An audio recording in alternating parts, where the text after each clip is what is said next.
الحمد لله الذي هدانا إلى سبيل الهداية والعرفان وجعلنا من أهل الإسلام والإيقان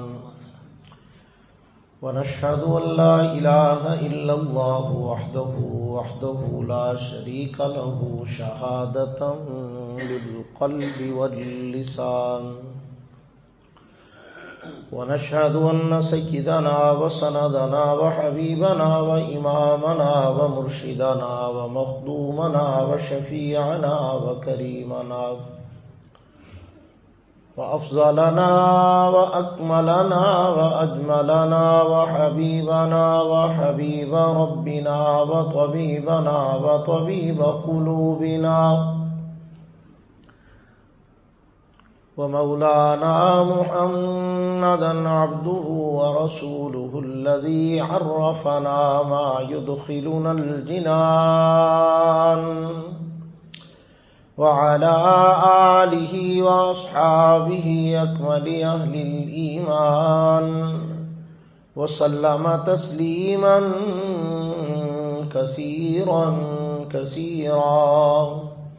أما بعد فأعوذ بالله من الشيطان الرجيم بسم الله الرحمن الرحيم إنا جعلنا ما على الأرض زينة لها لنبلوهم أيهم أحسن عملا وإنا لجاعلون ما عليها صعيدا جرزا أم حسبت أن أصحاب الكهف والرقيم كانوا من آياتنا عجبا إذ أوى الفتية إلى الكهف فقالوا ربنا آتنا من لدنك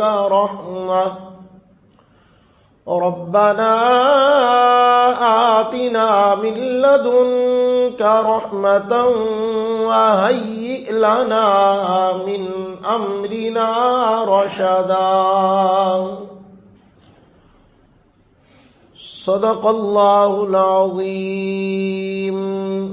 درود پاک پڑھیں۔ اللہم صلی علی محمد وعلی آل محمد كما صليت على إبراهيم وعلى آل إبراهيم إنك حميد مجيد اللهم بارك على محمد وعلى آل محمد كما باركت على إبراهيم وعلى آل إبراهيم إنك حميد مجيد۔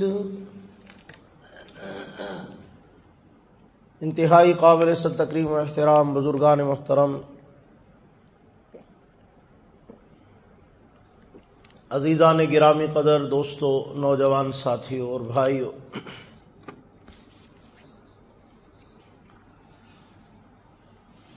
سورۃ الکہف سے رہنمائی لیتے ہوئے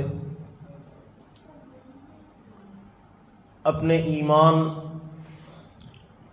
اپنی دنیا اور اپنی آخرت کی آبیاری کا سامان کرنے کا سلسلہ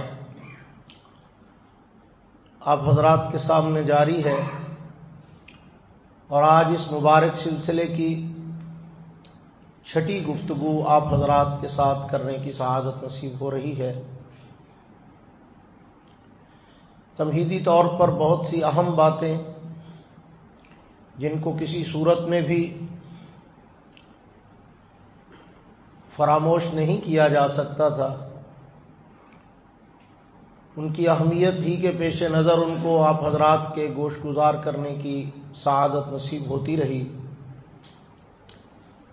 آج یوں سمجھیے کہ اس گفتگو کا ایک فیصلہ کن اور اہم ترین مرحلہ شروع ہونے جا رہا ہے۔ جن ہستیوں کی طرف یہ صورت مبارکہ منسوب ہے، یعنی اصحاب کہف،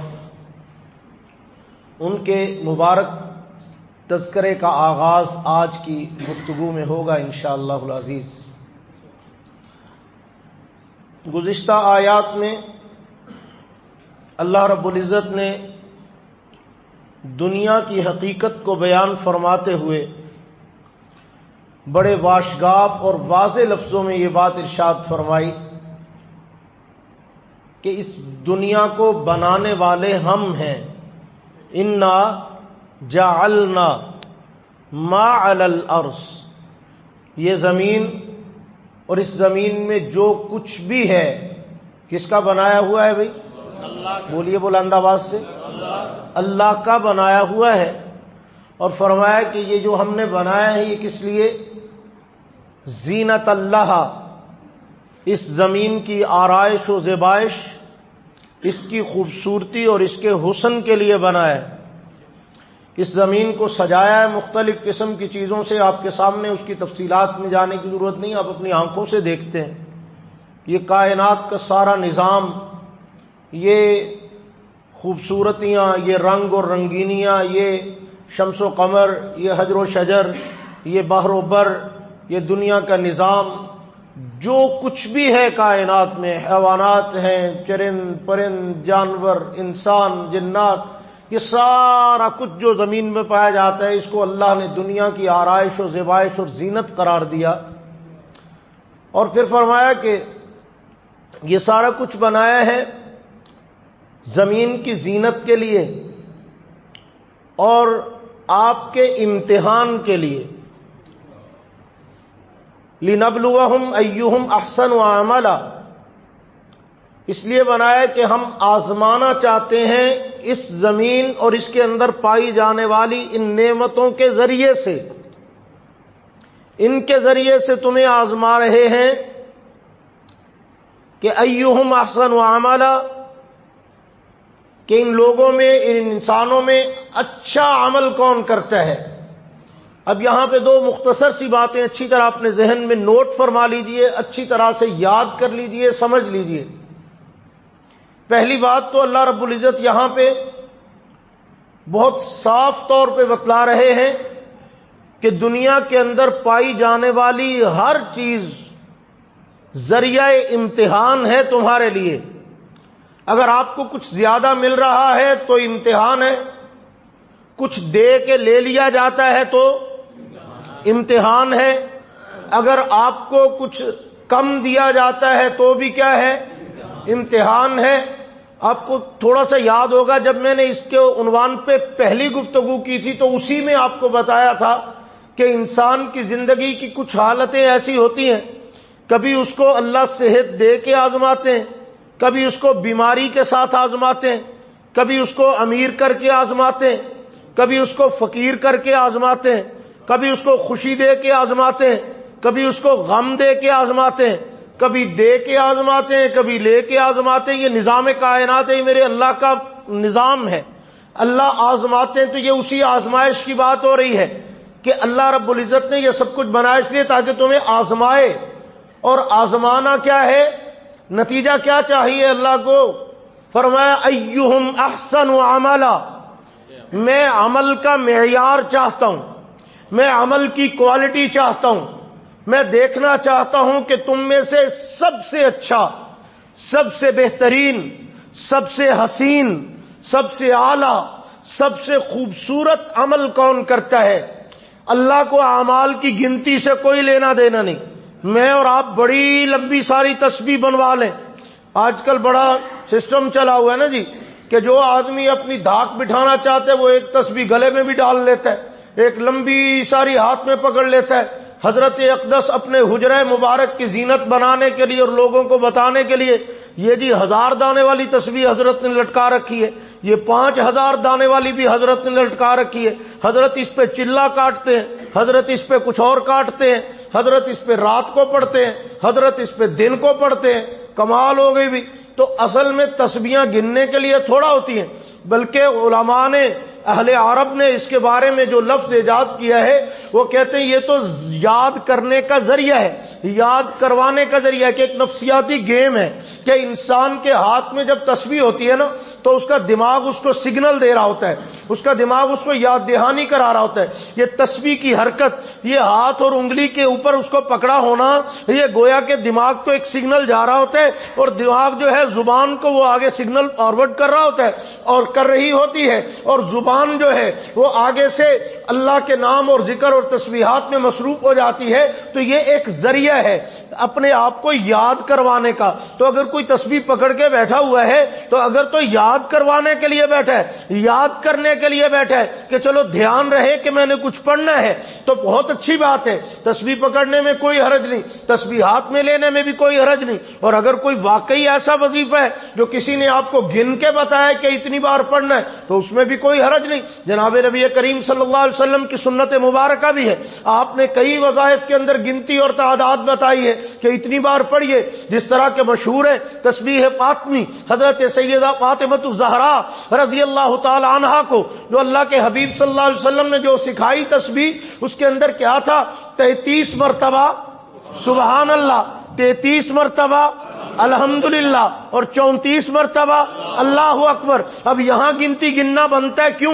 کہ اللہ کے نبی نے سکھایا، اس میں کوئی خاص حکمت ہوگی، اس میں کوئی خاص برکت ہے، اس میں کوئی خاص اہمیت ہے، ورنہ اللہ کا نام عام روٹین میں، اللہ کا تذکرہ عام وقت میں گن کے نہیں کیا جاتا، بلکہ ارشاد فرمایا گیا یا ایھا الذین آمنوا اذکروا اللہ ذکرا کثیرا۔ مجھے تو کثرت چاہیے، کثرت سے ذکر کیجئے، خوب خوب ذکر کیجئے، ہر وقت اللہ کو یاد رکھیے، زبان سے یاد رکھیے، دل اور دماغ میں یاد رکھیے، اپنی زندگی کے شام و سحر میں یاد رکھیے، سوتے جاگتے اٹھتے بیٹھتے ہوئے یاد رکھیے، اپنے اعمال اور معاملات میں یاد رکھیے، لوگوں کے ساتھ لین دین اور تعلقات میں یاد رکھیے، کہیں آتے جاتے وقت کے معاملات میں یاد رکھیے۔ اب اللہ رب العزت تو اپنی یاد دلا رہے ہیں کہ ہر وقت یاد رکھنا ہے، اور ہم گنتی گنے تو یہ تو کوئی کمال کی بات نہیں ہے، بلکہ اس پہ میں نے کئی مرتبہ آپ کو وہ واقعہ سنایا نا کہ کوئی بندہ تھا، وہ کسی کے پاس دودھ لینے گیا نا، تو جس سے دودھ خریدتا تھا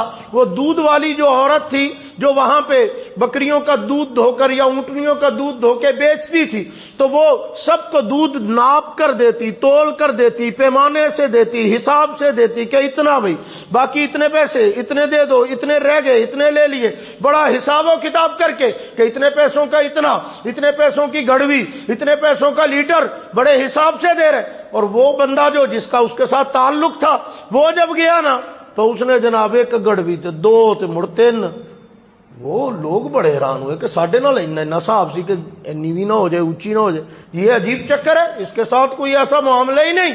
تو ایک بندے نے پوچھ لیا کہ خیر تو ہے، اس کو نہیں ناپ کے دیا، اس سے نہیں پیسے مانگے؟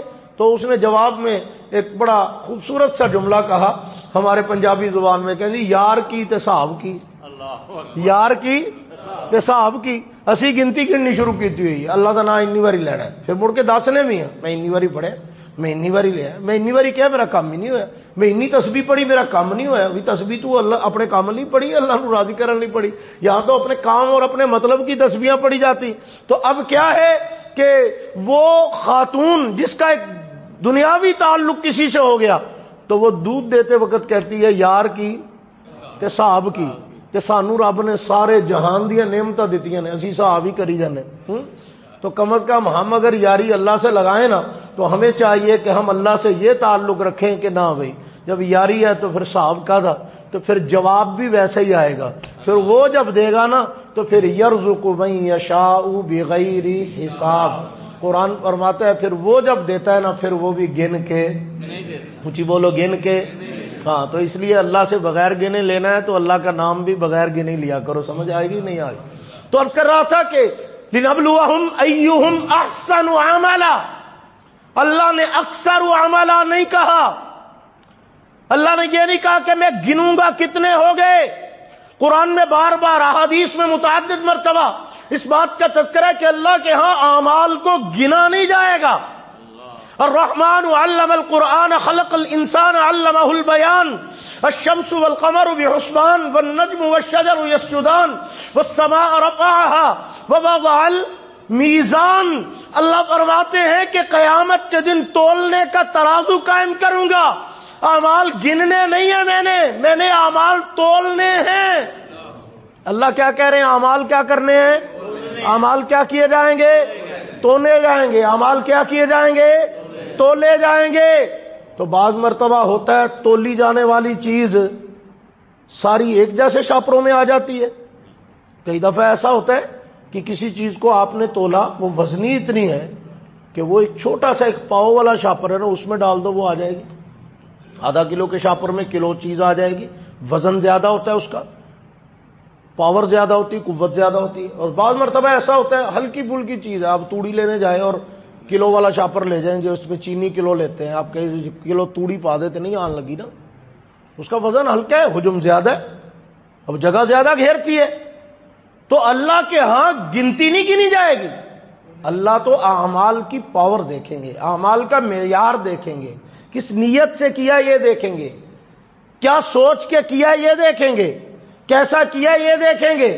وہاں تو اعمال کی بنیاد نیتوں پہ. ایک حدیث پاک میں آتا ہے، نبی رحمت صلی اللہ علیہ وسلم کا ایک فرمان، حضرت مولانا عبدالشکور دین پوری رحمۃ اللہ علیہ اپنی تقریروں میں اکثر اس حدیث پاک کو ذکر کیا کرتے، بیان فرمایا کرتے تھے کہ قیامت کے دن اللہ کی بارگاہ میں جب بندے کو لایا جائے گا تو اللہ رب العزت اس کے مال کو نہیں دیکھیں گے، اس کے نسب کو نہیں دیکھیں گے، اس کے دنیاوی وجاہت اور اس کے منصب کو نہیں دیکھیں گے، بلکہ اللہ تو اس کے دل کو دیکھیں گے، اس کے دل کو دیکھیں گے، اس کے اعمال کو دیکھیں گے. اعمال کے پیچھے نیت کیا ہے اس نیت کو دیکھیں گے.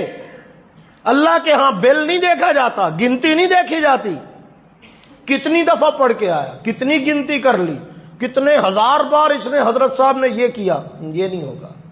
ایک بار اللہ کہا، کتنی محبت سے کہا، یہ دیکھا جائے گا. ایک بار استغفر اللہ کہا، ایک بندہ بے خیالی میں 1000 بار استغفر اللہ کہتے ہیں، اور ایک ہے وہ صرف ایک بار کہتا ہے اور اس کی آنکھوں سے آنسو چھلک جاتے ہیں. اس 1000 بار والے کا ایک طرف، یہ تنہا ایک بار جس نے دل سے استغفر اللہ کہا ہے، یہ اس کے نامہ اعمال کو گناہوں سے دھو دینے کا ذریعہ بن جائے گا، اللہ کی طرف سے بخشش و مغفرت کا سامان بن جائے گا. اب گنتی تو اس کی زیادہ ہے. اللہ کے نبی صلی اللہ علیہ وسلم نے اس کی باقاعدہ دلیل ہمیں فراہم کی. احادیث صحیح حدیث میں رحمت عالم صلی اللہ علیہ وسلم نے فرمایا کہ پوری امت مل کے احد پہاڑ جتنا سونا بھی اگر خرچ کرے نا تو میرے صحابی کا تھوڑا سا اللہ کے راستے میں دیا ہوا جو تھوڑا سا صدقہ اس کا مقابلہ نہیں کر سکتی. کہاں احد پہاڑ اور سونے کا، تولوں میں نہیں، کلو میں نہیں، ٹنوں میں نہیں، اس سے بھی کہیں بڑھ کے وزنی سونا اللہ کے راستے میں. اور کہاں تھوڑے سے جو معمولی سا ہلکی سی گندم، تھوڑا سا سامان اللہ کے راستے میں خرچ، ایک مٹھی بھر کے، ایک سا، ایک مد اللہ کے راستے میں دے دیا.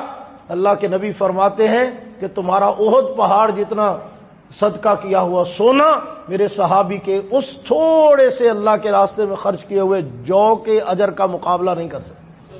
کیوں؟ کہ ان کے عمل کا خلوص، ان کے عمل اور ان کی نیت کی کوالٹی، ان کے عمل کا معیار پوری امت سے بڑھ کے ہے. جس طرح وہ ایمان میں ساری امت سے اعلیٰ، ویسے اعمال میں ساری امت سے اعلیٰ. جیسے ایمان میں ساری امت کے لیے نمونہ، ویسے اعمال میں ساری امت کے لیے نمونہ. اللہ رب العزت کے پیغمبر صلی اللہ علیہ وسلم ہمیں سکھا کے گئے ہیں کہ اعمال کے اندر معیار ہونا چاہیے، کوالٹی ہونی چاہیے. اسی لیے اللہ رب العزت نے یہاں پہ اسی چیز کا مطالبہ کیا کہ ایہم احسن عملا، دیکھا یہ جائے گا کہ ان میں سے اچھا عمل کون کر کے آئے. اور میں نے کئی مرتبہ کہا کہ یہاں پہ اعمالا نہیں کہا کہ احسن و اعمالا، اچھے اچھے کام کون کر کے، ایک عمل. تو مغفرت کا ذریعہ تو ایک بھی کافی ہے، اللہ کو راضی کرنے کے لیے تو ایک عمل بھی کافی ہو جائے گا. لیکن کیا ہمارے دامن میں کوئی ایک بھی ایسا ہے جس کے ساتھ ہم اپنے اللہ کو راضی کر سکیں؟ کوئی ایک عمل بھی ایسا ہے جو ہم فخر سے اللہ کی بارگاہ میں پیش کر سکیں؟ کوئی ایک عمل بھی ایسا ہے کہ جس کو ہم اپنے رب کے سامنے پیش کر کے اپنی مغفرت کی امید رکھ سکیں؟ ہم تو اتنی بھی محنت نہیں کرتے. کسی ایک کام کو ہی اختیار کر، کسی ایک کام پہ لگ جاؤ، ذریعہ بن جائے گا. ہم نے اپنی زندگی میں کئی لوگوں کو دیکھا، کسی کے اللہ کے گھر سے محبت کو ہم نے دیکھا، اس کی زندگی میں 1000 کمزوریاں، لیکن اللہ کے گھر سے اس کا پیار ہے. کبھی وہ صفائی کر رہا ہے، کبھی وہ اللہ کے گھر کی آبادی کے لیے کوشش کر رہا ہے، کبھی کچھ کر رہا ہے. تو خیال پیدا ہوتا ہے کہ اس کی اللہ کے گھر سے محبت اس کے جنت میں جانے کا ذریعہ بن جائے، اللہ کو اس کا یہ عمل پسند آ جائے۔ کسی کی کوئی ادا، میں نے آپ کو ایک مرتبہ ایک چھوٹا سا واقعہ سنایا تھا یہاں کے ایک آدمی کا، اور مان لگا کہ یہاں ایک تاجر تھے، ان کے بیٹے نے مجھے خود سے سنایا اپنے والد صاحب کا واقعہ۔ اب تو ایسے لوگ ناپید ہو گئے ہیں، دستیاب ہی نہیں۔ کہتے ان کی حالت یہ تھی کہ وہ دکان کرتے تھے بہت بڑی کریانے کی، تو ان کے پاس لوگ ادھار سودا لے جاتے۔ کہتے جب کوئی بندہ جس نے ان سے ادھار لیا ہوتا تھا وہ سامنے سے آتا ہوا ان کو نظر آتا اور اس کی تاریخ گزر چکی ہوتی تھی ادھار والی، تو وہ راستہ بدل لیتے تھے۔ وہ کیا کرتے تھے؟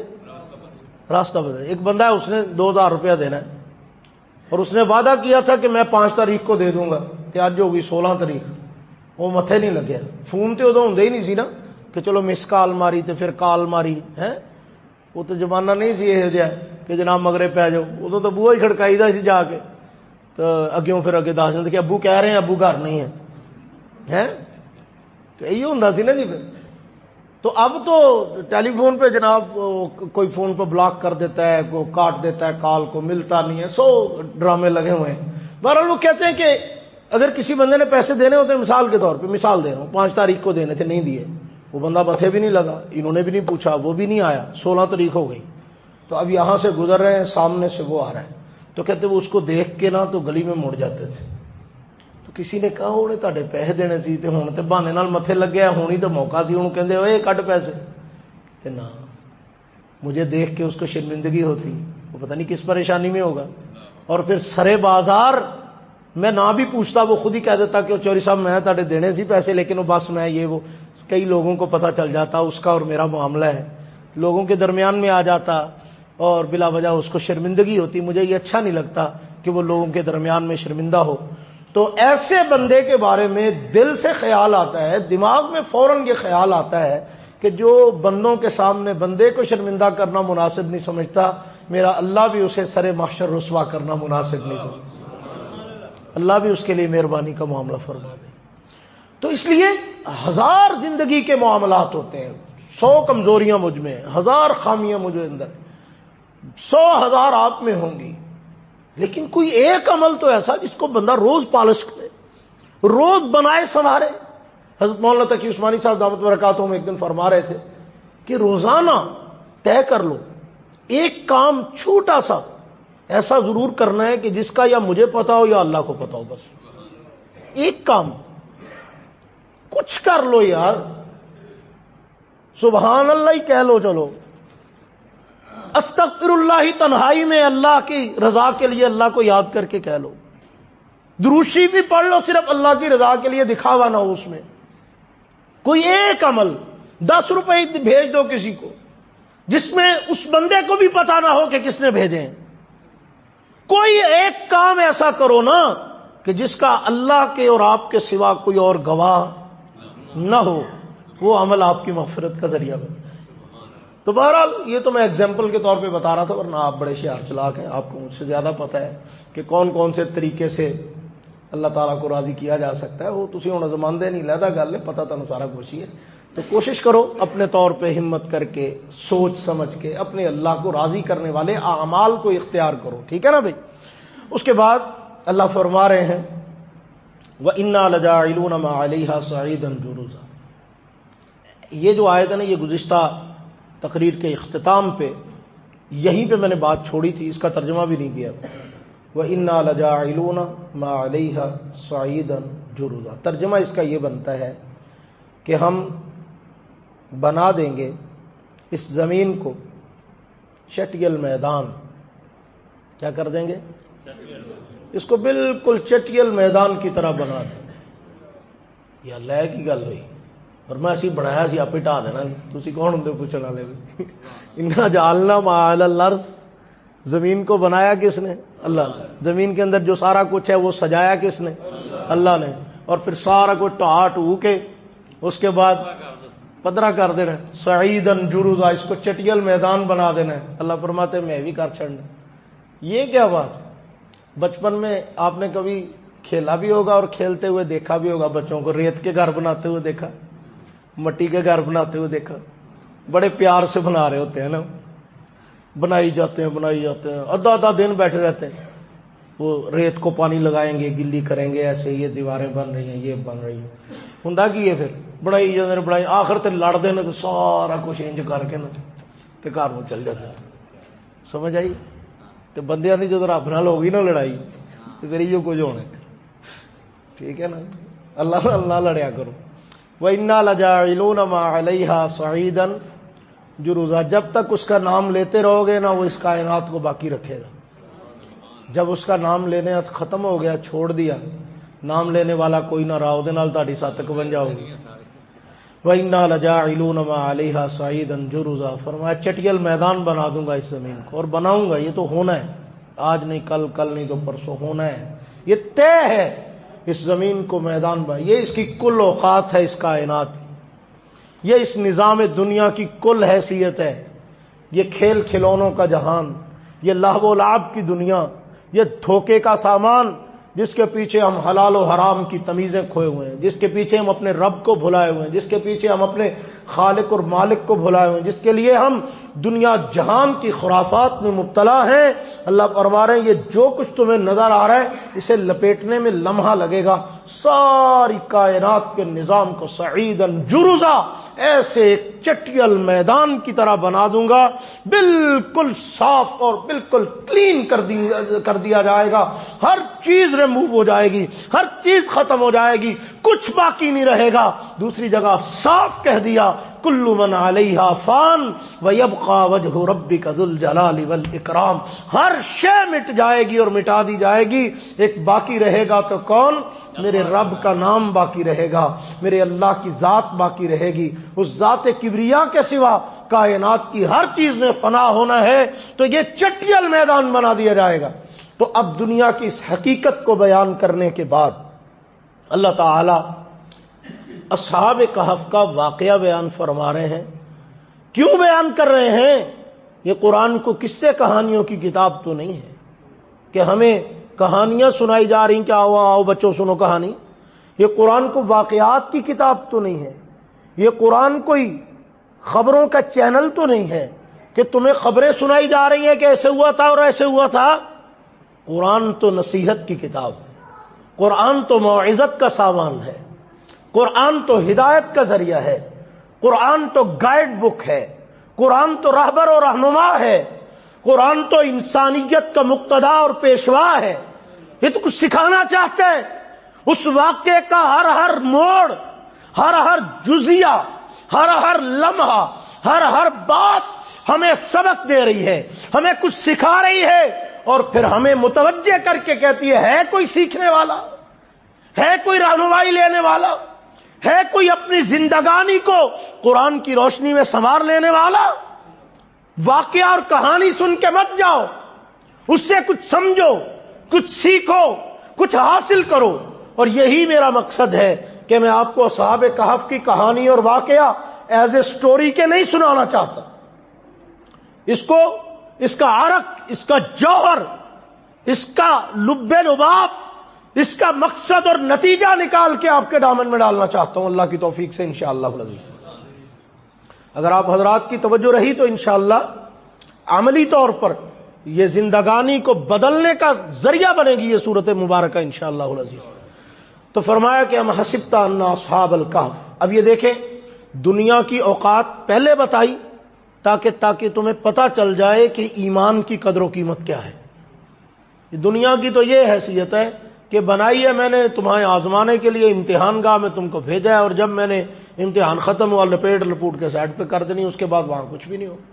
وہ اللہ کے بندو، اس کا زندہ جاوید مظاہرہ دیکھنا ہو نا، اللہ پاک آپ کو لے جائے، بار بار لے کے جائے حرمین الشریفین، کہو آمین۔ اللہ پاک بار بار زیارت کے لیے آپ کو وہاں نصیب فرمائے، حرمین کی حاضری، تو وہاں آپ جاؤ نا۔ میں نے اپنی آنکھوں سے یہ نظارے دیکھے، اللہ پاک حج پہ بھی لے گئے، عمرے پہ بھی لے گئے، تو پہلے اتفاق سے عمرے کے موقع پہ میں نے اپنے کچھ دوستوں سے خواہش ظاہر کی کہ یار وہ حج والی جگہ تو دکھاؤ، وہ کہتے آ جاؤ چلیے۔ اب وہ مجھے لے کے گئے تو میں حیران پریشان، یہاں ہوتا ہے حج، اتنے تو کہاں بولن ڈے، چٹیل میدان، خالی خیمے لگے ہوئے ہیں، کوئی شے، نہ کوئی بندہ، نہ کوئی بشر، نہ کوئی شے، نہ کوئی جانور، نہ کوئی، بالکل چٹیل میدان عرفات، میدان مینا، میدان مزدلفہ، خالی گراؤنڈ. اچھا جی یہ ہے حج کے مقامات.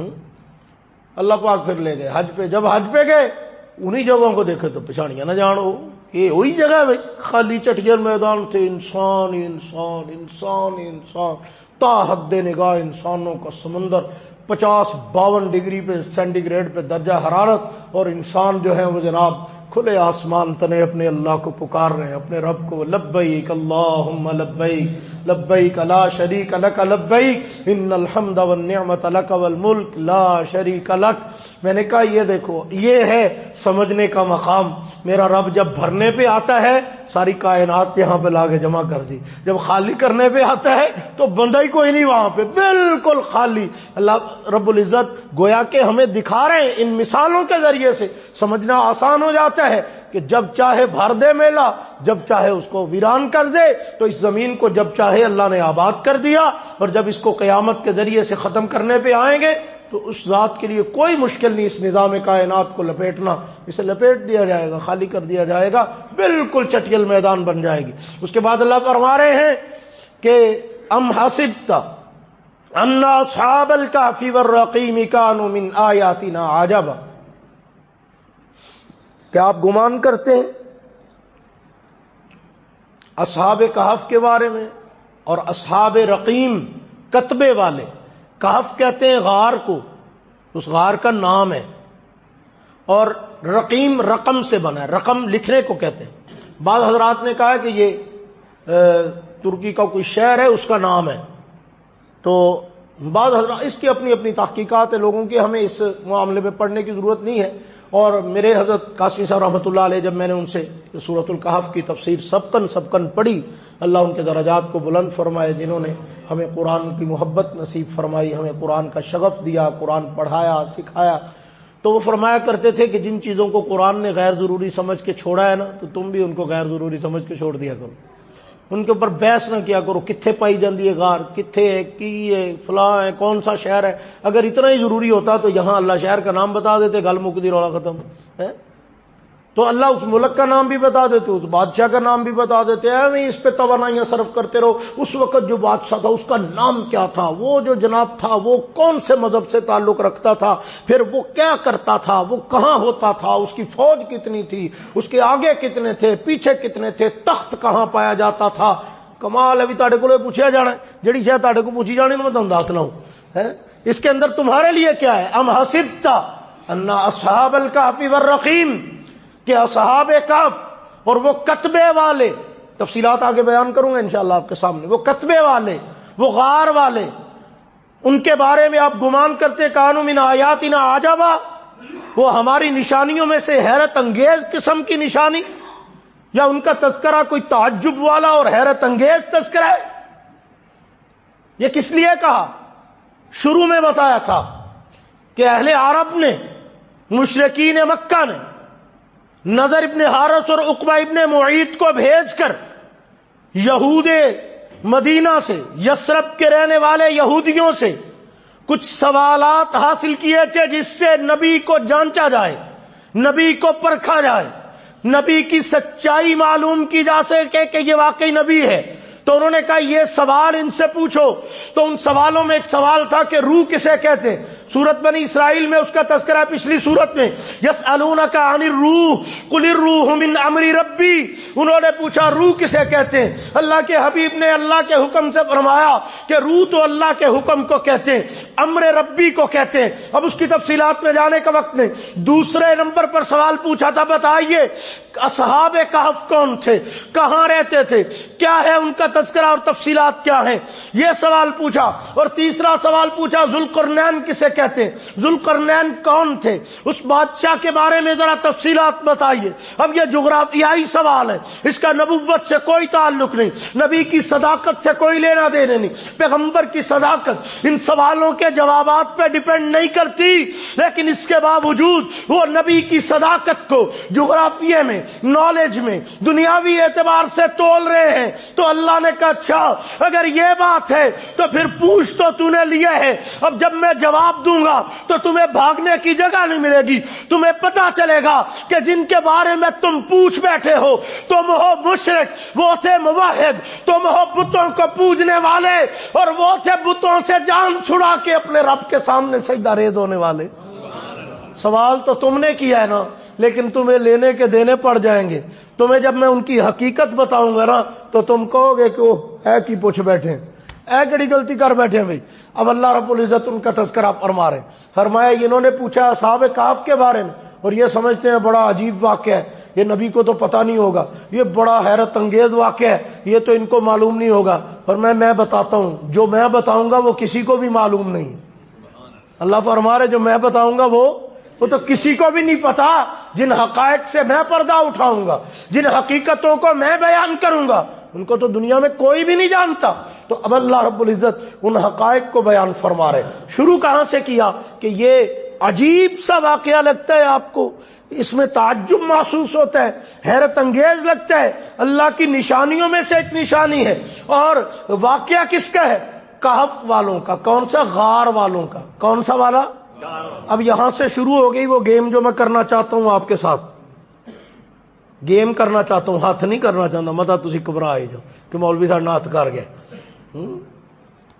گیم کون سی گیم بلا؟ میں نے بتائی ہے آپ کو کہ میں نے صرف کہانی نہیں سنانی، میں نے اس کے ہر پوائنٹ پہ رکنا ہے اور آپ کو بتانا ہے کہ اس کا کیا مطلب ہے۔ اصحاب الکہف کہا، غار والے، کہو بولو کیا کہا؟ غار، بولو غار والے۔ محل والے تو نہیں کہا، بنگلے والے تو نہیں کہا، تخت والے تو نہیں کہا، تاج والے تو نہیں کہا، حکومت والے تو نہیں کہا، تیاروں والے تو نہیں کہا، فوجوں والے تو نہیں کہا، کیا کہا؟ غار والے۔ پتا چلا کہ اللہ کو جب بندہ پسند آ جائے نا تو اس کا محلات میں ہونا ضروری نہیں، اس کا دولت و طاقت والا ہونا ضروری نہیں ہے، اس کا قوت و حشمت والا ہونا ضروری نہیں ہے، اللہ کے ہاں محبوب ہونا ضروری ہے۔ تو اللہ کو تو مفلوق الحال بندے بھی پسند آ جاتے، اللہ کو تو ایسے پسند آئے جن کی طرف ہم غور سے دیکھنا بھی گوارا نہیں کرتے نا، وہ بھی اللہ کو پیارے لگ جاتے ہیں۔ حدیث پاک میں آتا ہے، ترمذی شریف میں حدیث ہے، فرمایا طوبیٰ للغرباء، حضور نے فرمایا میری امت کے غریبوں کو مبارک۔ کیا کہا؟ ترمذی شریف کی حدیث ہے، حضور نے فرمایا مبارک ہو، طوبیٰ للغرباء، میری امت کے غریبوں کو مبارک ہو۔ یا رسول اللہ کس بات کی مبارکباد دے رہے ہیں؟ فرمایا یہ میری امت کے امیروں سے 500 سال پہلے جنت میں چلے جائیں۔ ان کو اس بات کی مبارک دے رہا ہوں کہ باقی اجے لینے چ لگے ہونے نے، یہ جنت چ پہنچ چکے ہونے نے، کیونکہ جنہ کھادا پیتا انہاں کی حساب دینا، جہاں بہتا کھادا بہتا حساب دینا، لگے رہو لینے چ۔ ٹھیک ہو گیا نا؟ تو بعض لوگ یہاں پہ ہوتے ہیں کہ سانو بہتا کیوں نہیں ملیا، وہ سمجھ چنگی گل ہے نہیں ملیا، چھیتی جنت چلے جاؤ گے۔ ٹھیک ہے نا بھائی؟ طوبیٰ للغرباء، اللہ کے نبی نے فرمایا میری امت کے غریبوں کو کیا ہو؟ مبارک ہو۔ اور اس سے بڑھ کے غریبوں کے لیے سعادت کی بات کیا ہے؟ ام المومنین حضرت عائشہ صدیقہ رضی اللہ تعالیٰ عنہ فرماتی ہے میں نے خود اپنے کانوں سے سنا، رحمت دو عالم صلی اللہ علیہ وسلم ہاتھ اٹھا کر اپنے اللہ سے دعا مانگ رہے تھے، اللہم احیینی مسکینا و امیتنی مسکینا، یا اللہ مجھے مسکینوں کے ساتھ زندہ رکھنا، مسکینوں کے ساتھ موت دینا۔ اب یہ کتنی عجیب دعا ہے، دنیا امیر ہونے کی دعائیں مانگتی ہے، حضور غریبوں کے ساتھ رہنے کی دعائیں مانگ رہے کہ یا اللہ مینوں غریباں نال ہی رکھی، میں اینا جی رہنا چاہتا۔ اللہ اکبر۔ اور حدیث پاک میں آتا ہے وحشرنی فی زمرۃ المساکین، اور قیامت کے دن میرا حشر بھی مسکینوں کے ساتھ کر رہے۔ یہ اللہ کے نبی فرما رہے ہیں، تو امت کے غریبوں کے لیے کتنی سعادت کی بات ہوگی۔ حضور ان کے ساتھ رہنا پسند کر رہے ہیں، حضور ان کے ساتھ جینا پسند کر رہے ہیں، حضور ان کے ساتھ مرنا پسند کر رہے ہیں، حضور ان کے ساتھ قیامت کے دن اپنا حشر پسند کر رہے ہیں اللہ کی بارگاہ میں، اور اس کے لیے دعائیں مانگ رہے ہیں کہ یا اللہ مجھے مسکینوں کے ساتھ رکھنا، مسکینوں کے ساتھ زندہ رکھنا۔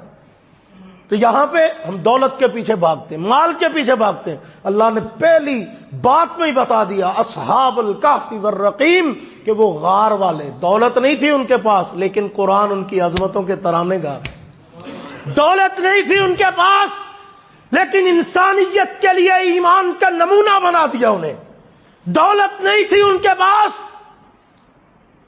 جس دن وہ اٹھے تھے نا اس دن ان کے پاس صرف روٹی کھانے جتنے پیسوں کے چند سکے تھے بس. قرآن میں آئے گا وہ بھی آ گئے اپنی جگہ.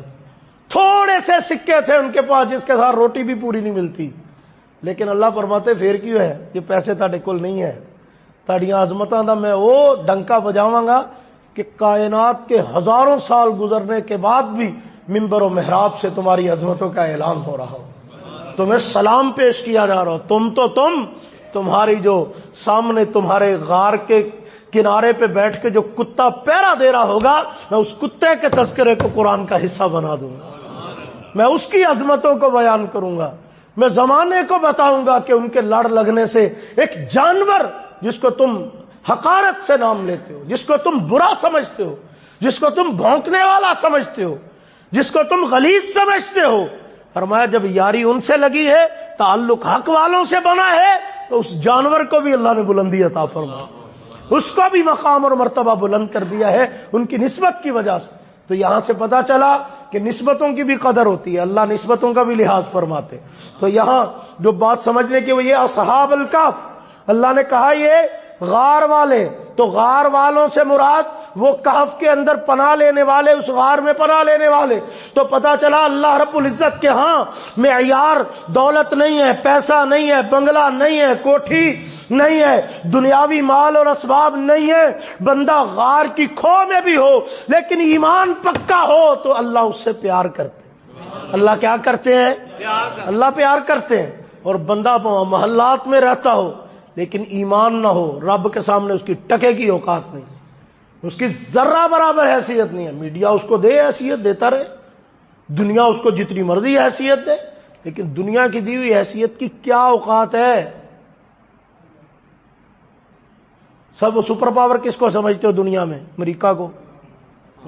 اللہ نو تو اسی ایویں شغل مذاق لی کہہ دی دے برکت لی. ہاں جی اللہ کو سمجھتے کتنے؟ انہوں دی کال آئی ہے تو لمے پے جانے. اب وہ عرب کے دورے پہ آیا ہوا ہے وہ کارٹون, تو اب جناب وہ سارے جناب عجیب و غریب قسم کا اپنی بے حیائی کے سارے مظاہرے اس کے سامنے کر رہے ہیں. کوئی کسی انداز سے اس کو پروٹوکول دے رہا ہے, کوئی کسی, یہ اہل عرب ہیں, وضع میں تم ہو نصارہ تو تمدن میں ہنود, یہ مسلمان ہیں جنہیں دیکھ کے شرمائیں یہود. اس انداز سے اپنی غیرت, حمیت, ایمان, ہر شے کا سودا کر رہے ہیں. سمجھتے ہو بڑے پاورفل ہیں. کیا پاورفل ہو آپ میں سے؟ میں کھڑا کر کے ابھی پوچھ لوں نا کہ دبئی کے اس وقت کے حکمران کا نام کیا ہے, تو یہ اتنے سارے جو بیٹھے ہیں نا ان میں سے شاید 3 بندوں کو آتا ہو. تو یہ میں پوچھنا یہ تو پہلے والے کا نام کی, یہ کسی نے بھی نہیں آنا. تو جنہوں سپر پاور سمجھتے ہو میکڈونلڈ صاحب نو, بس میک نہیں شروع چ لگتا, اگے تو ڈونلڈ ہی ہے نا. تو اب اس کا اگر دیکھا جائے تو اب بڑا سمجھا جاتا ہے, بڑی پاور جی, بڑی طاقت جی, بڑا یہ جی. تو آپ سے ہی پوچھ لیتا ہوں کہ یہ جو طاقتور ملک کا سربراہ ہے اس سے پہلے کون تھا؟ تو سوچی پہ جائے گا تھی, اس تو پہلا کون سی, پتہ نہیں کون سی, ہمیں تو یہ بھی نہیں یاد رہتا. تو جو 10-10 سال, 5-5 سال, 3-3 سال اپنے آپ کو سپر پاور سمجھ کے دنیا پہ حکمرانی کے اور راج کرنے کے خواب دیکھتے ہوئے دنیا کے اوپر اپنی حکومت اور سلطنت کے ڈونگرے بسا کے چلے جاتے ہیں, ان کی یہ اوقات ہے کہ ان کے نام تک تو لوگوں کو یاد نہیں رہتے. اللہ فرماتے انہاں دے نہیں رہندے, ایڑاں دے رہندے نے, ان کا تذکرہ یاد نہیں رہتا. لیکن جو میری توحید پہ مر مٹتے ہیں ان کا تذکرہ میں کبھی بھی حذف نہیں ہونے دیتا. ابراہیم علیہ السلام کا تذکرہ ہے نا, اپنی طرف سے تو اٹھا کے چیخا میں پھینک دیا, اپنی طرف سے تو جناب دنیا کا ہر ظلم کر کے دیکھ لیا, نکال دیا علاقے سے, باپ نے بھی گھر سے نکال دیا. لیکن قرآن ڈنکا بجا رہا ہے, عظمتیں بیان کر رہا ہے, توحید والوں کا امام کہہ رہا ہے. کیوں بھلا؟ کہ اللہ کی توحید کے لیے جب ڈٹ گئے تو پھر رب نے اونچا کر دیا, بلند کر دیا, بالا کر دیا, عرفہ اور اعلیٰ کر دیا. میرے دوستو, اصحاب الکہف والرقیم, وہ جو غار والے جن کے کتبے کے اوپر نام لکھا ہوا. اب یہ رقیم اس لیے کہتے ہیں, علماء فرماتے محسنین کرام, کہ جس غار میں انہوں نے پناہ لی نا, جب دوبارہ وہ پورا واقعہ جب آپ سنو گے تو آپ کو پتہ چلے گا. آخر میں جب وہ دوبارہ غار میں چلے گئے زندہ ہونے کے بعد یا اٹھنے کے بعد, پھر دوبارہ سے اسی غار میں مقیم ہوئے, تو اس کے بعد ان کا انتقال ہوا تو وہیں وہ دفن ہو گئے. تو کچھ لوگوں نے نا یادگار کے طور پہ کتبہ لگا دیا ان کے نام کا, ٹھیک ہے نا. تو نام لکھ کے وہاں پہ لگا دیے ایک پتھر کی سلیٹ کے اوپر تاکہ لوگوں کو پتہ لگے یہ اصحاب کہف کا. اور وہاں پہ ایک چھوٹی سی مسجد بنا دی. کیا بنا دی؟ اس کا ذکر بھی قرآن میں ہے. متا کو تفسیر چاہے قرآن میں ہے کہ وہاں پہ کیا بنا دی؟ مسجد بنا دی. یہ تو بھی کچھ سیکھ لو. اسی بابا مر جائے تے دربار بنا چھڑنے. انہاں بابیاں دے اوتے انہاں دربار نہیں سی بنایا. کی بنائی سی؟ ہاں کہ سجدہ یہاں بھی ان کو نہیں ہوگا, اللہ کو ہوگا. کس کو ہوگا؟ کیوں؟ اس لیے کہ یہ اللہ کو سجدہ کراتے گئے. اسی لیے ہم کلپتے رہتے ہیں, بار بار کہتے ہیں کہ حضرت علی حجویری, حضرت سلطان باہو, حضرت خواجہ معین الدین چشتی, حضرت نظام الدین اولیاء, حضرت صابر کلیری, یہ جو سارے بزرگ گزرے ہیں یہ اللہ والے, یہ لوگوں کو اللہ کی طرف بلانے والے تھے. اللہ کے بندو, یہ حضرت بابا فرید الدین گن شکر رحمہم اللہ تعالی علی مجمعین, یہ اللہ کے محبوب اور پیارے بندے ساری زندگی لوگوں کو اللہ کے در پہ لاتے رہے. تو یہ تو بڑی زیادتی کی بات ہے نا کہ وہ انگلی پکڑ کے تمہیں اللہ کے سامنے جھکنا سکھاتے رہے اور تم ان کے در پہ جھک رہے ہو. انہوں نے سارے جہان کو بتایا کہ وہ رب اتنی شان والا ہے, ہم بھی اسی کے مانگتے ہیں, تم بھی اسی کے مانگتے ہو. اور یہ صرف انہوں نے نہیں, اللہ کے پیغمبروں نے کہا ان اللہ ربی و ربکم فاعبدوا ھذا صراط مستقیم. اللہ کے پیغمبر فرما رہے ہیں میرا رب بھی اللہ, تمہارا رب بھی اللہ, اور رل کے وہ کریے عبادت, اس کی کرے بندگی. ھذا صراط مستقیم, یہ بندگی والا راستہ, یہی سیدھا راستہ ہے. یہ کیا ہے؟ یہ قرآن بتا رہا ہے یہ کیا ہے؟ سیدھا راستہ ہے. تو وہ کتبہ لگا دیا گیا نا, اس وجہ سے, اس کتبے کی وجہ سے کہہ دیا کہ رقیم لکھا ہوا کتبہ جو ہے ان کی غار پہ لگا ہوا ہے. تو اصحاب الکہف والرقیم. اب میں آپ کو یہاں پہ لطیفہ سناؤں مزے کا, بڑا کمال کا.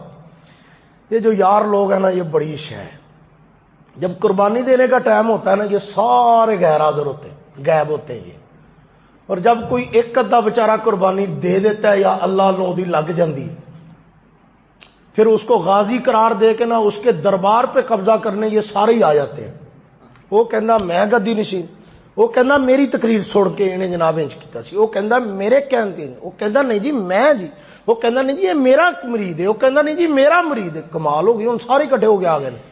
جب تک وہ زندہ تھا کوئی اس کا کریڈٹ لینے کے لیے تیار, اور جب جناب وہ اس کی گڈی چڑھ گئی, جیندہ لکھ دا تے مریا سوا لکھ دا, اتنے تے چل رہی ہے کچھ.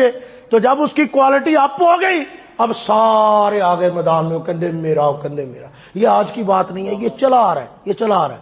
حضرت علی المرتضیٰ رضی اللہ تعالیٰ عنہ کو آپ جانتے ہیں, لیکن بہت کم لوگ اس بات کو جانتے ہیں کہ حضرت علی رضی اللہ تعالیٰ عنہ کا جو مزار مبارک ہے, ان کی قبر مبارک ہے, وہ کنفرم نہیں. کتنی عجیب بات ہے. رسول اللہ کے بھائی, اسلام کے چوتھے خلیفہ, اللہ کے نبی کے چوتھے جانشین, پیغمبر کے داماد, رسول اللہ صلی اللہ علیہ وسلم کی لخت جگر, سیدہ زہرا کے شوہر, حسنین کریمین کے والد گرامی, قبر کہاں ہے؟ پتہ ہی نہیں. یہ کیا بات ہوئی؟ کیوں نہیں پتا؟ عاشقوں کا کمال ہے. کیوں نہیں پتا؟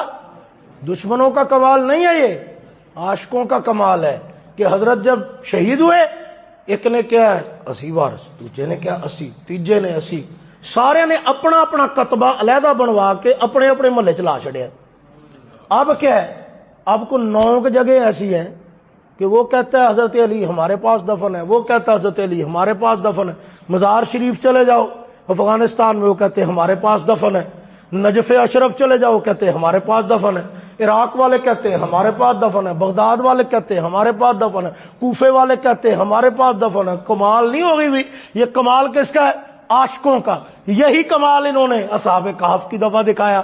اس کا مطلب ہے عاشقوں کی تاریخ بڑی پرانی ہے, بڑے پرانے ہیں یہ عاشق بھائی, یہ جان نہیں دیندے موقع. تو ہوا کیا, وہ اللہ والے قربان ہوئے, اللہ کے راستے میں استقامت کا مظاہرہ کیا, اپنے وقت پہ فوت ہو گئے. جب وہ فوت ہوئے نا تو انہوں نے تو اوریجنل والا کتبہ لگایا. اب انہوں نے دیکھا کہ ایڈی دور ہون کیڑا جاوے, کتبہ فوٹو کاپی نہ کرا لیے, انہاں ایک اونج دا کتبہ آپ پہ لکھ لے. وہ لجا کے اپنے محلے ایک غار تے لا چھڑیا, نال کول مسجد بھی بنا دی. وہ تیجا آیا, انہاں ایک کتبہ بنایا, انہاں اتھے لا چھڑیا. اب جناب وہ کچھ 10 جگہ کتبے لگے ہوئے ہیں. اب جو محققین ہیں جو اس پہ تحقیق کرنے والے, وہ بیچارے کنفیوز ہو گئے. اب یہ حضور علیہ السلام کی تشریف آوری سے بھی کئی 100 سال پہلے کا واقعہ، اب کیسے پتا چلے؟ اب جو تحقیق کرنے والے، ایک کہندا اردن وچ انہاں دی غار، دوجا کہندا شام وچ انہاں دی غار، تیجا کہندا مصر وچ انہاں دی غار، چوتھا کہندا عراق وچ انہاں دی غار، پنجواں کہندا فلانی جگہ او دی غار، کوئی کہندا فلسطین وچ۔ اب جناب سارے اپنی اپنی بولی بول رہے ہیں تے پتہ کوئی نہیں کہ گیا کتھے، او کتبہ کتھے ہے۔ راجے قول بتا دیتے ہیں کہ یہ آثار قرآن نے کہا وہاں مسجد ہے، لیکن یار لوگاں مسجد بھی نال بنائی ہوئی، جتھے جتھے کتبہ لایا اوتھے اوتھے مسجد بھی بنائی ہوئی، تاکہ پوری فارمیلٹی پوری ہو کہ جڑی قرآن وچ گل ہے نا وہ ساڈے کول ہے جی، ہاں جی وہ کہندا ساڈے کول، وہ بندہ جائے کتھے؟ تو قرآن کہتا تسی کتے بھی نہ جاؤ، تسی ایتھے مسجد تے آؤ، تسی کتبہ لبن نہ ٹر پیا جے۔ ہاں ہم درباروں کے پجاری لوگ تھوڑے ہی ہیں، ہمیں یہ تھوڑا سکھایا گیا ہے کہ ان کے آستانے پہ جا کے حاضری دے کے، اور نہ دو حاضری، یہاں بیٹھ کے ان کے طرز عمل کو، ان کی تعلیمات کو، ان کی باتوں کو فالو کرو، یہی کافی ہے تمہارے لیے۔ تمہیں اس بات کا مکلف نہیں بنایا گیا کہ غار ڈھونڈ کے وہاں جا کے سلام ضرور کر کے آنا، ورنہ کوئی نہیں قبول تھا سورۃ کہف۔ ہاں تو آپ اکیلے بیٹھ کے اگر مسجد میں سورۃ الکہف پڑھتے ہیں، گھر میں پڑھتے ہیں، جمعے کے دن پڑھتے ہیں، وہ بھی قبول ہے۔ آپ نے نہیں اصحاب کہف کی غار دیکھی، کوئی مسئلہ نہیں ہے، کوئی پرابلم نہیں ہے۔ کتنے لوگ ہیں جنہوں نے حضور کا روضہ نہیں دیکھا، کتنے لوگ ہیں جنہوں نے بیت اللہ نہیں دیکھا، نماز انہاں دی بھی قبول ہے کہ نہیں؟ تو تے بیت اللہ ویکھے نہیں، تو کداں بیت اللہ منہ کر کے نماز پڑھی جانا بھائی ہے؟ ویکھیا تو نہیں جی؟ نہیں میں تو نہیں ویکھیا، تو نماز تیری کنج ہوگی کہ نہیں ہوگی؟ وہ بولو یار، ہو گئی نہ تے بغیر ویکھیوں بیت اللہ نماز قبول ہو جاندی ہے، تے بغیر غار تے حاضری دیتے ہو اصحاب کہف کی پیروی بھی قبول ہو جائے گی۔ سمجھ آ گئی کہ نہیں آ گئی؟ تو یہ کوئی لازمی اور فرض درجے کی بات نہیں ہے کہ آپ کو پتہ ہونا چاہیے کہ وہ غار کہاں ہے، نہیں بھی پتہ کوئی بات نہیں، آپ کو کیا پتہ ہونا چاہیے وہ میں بتانے لگا ہوں، پھر بات ختم کرتے ہیں، باقی پھر اگلے جمعے میں انشاءاللہ بیان کریں گے۔ اللہ نے فرمایا اذ اول فتیہ، اصحاب کہف کون تھے؟ فرمایا چند نوجوان تھے۔ کیا تھے؟ چند کلون لٹیر بابے نہیں سی، کی سی؟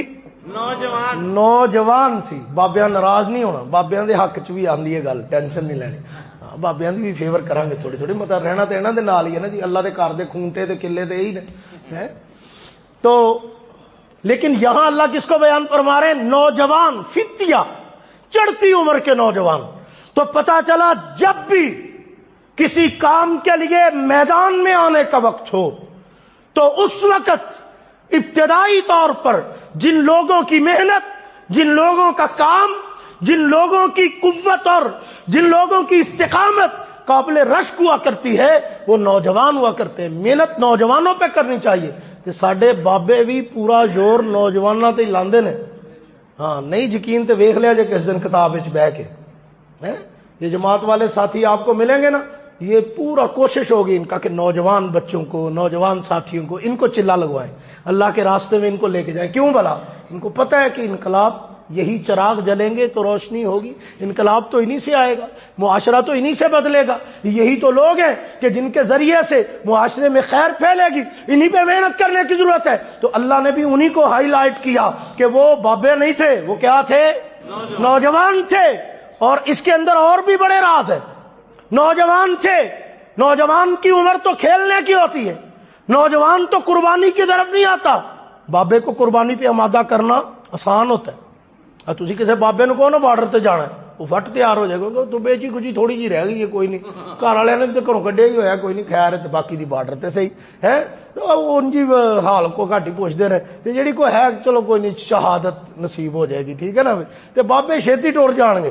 لیکن نوجوان انہیں بیچارے نے پب جی بھی کھیڈنی ہے، جی تسی لے میرا تو جی ویاہ ہی نہیں، مولوی تو مینوں بھیجن لگا ہے بھائی، کہڑے کمے لان لگا جی، تو بڑی عمر پئی ہے، جاواں گے اللہ دے رستے چ، لیکن پہلا جی اے بھی کرنا ہے، بھی کرنا ہے، وہ بھی کرنا، 100 منصوبے بنائے۔ اللہ فرماتے ہیں دیکھو نوجوانوں کی 1000 امنگیں ہوتی ہیں، 1000 خواہشیں ہوتی ہیں، 1000 ان کی زندگی کی تڑپ اور ان کے اپنے زندگی کے منصوبے ہوتے ہیں۔ یہ وہ نوجوان تھے جنہوں نے اپنی جوانی کی ساری امنگیں اللہ کی رضا پہ قربان کر دی۔